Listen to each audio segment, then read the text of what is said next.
le Flash Info.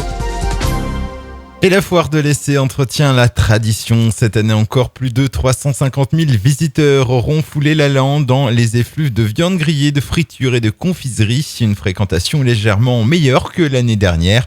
Et durant ces 3 jours de festivités, aucun incident particulier n'est à signaler. Après les cambriolages de l'an dernier, l'accueil des gens du voyage avait été revu. En marge de cette foire de l'essai, vendredi dernier, le ministre de l'Intérieur, Bernard Cazeneuve, a signé une convention avec la Chambre d'agriculture de la Manche et la justice.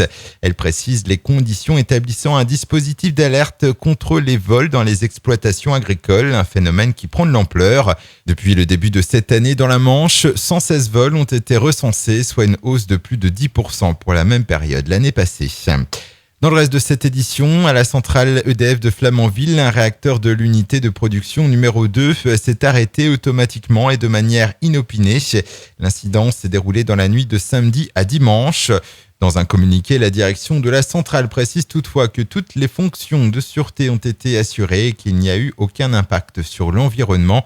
Rappelons que ce réacteur numéro 2 avait été arrêté l'été dernier afin de renouveler une partie du combustible et effectuer des opérations de maintenance. Sur réquisition du procureur de la République, une vaste opération de sécurisation du centre-ville de Cherbourg s'est tenue durant 3 heures dans la nuit de vendredi à samedi par une douzaine de policiers entre le boulevard Mendès-France et la place de la République.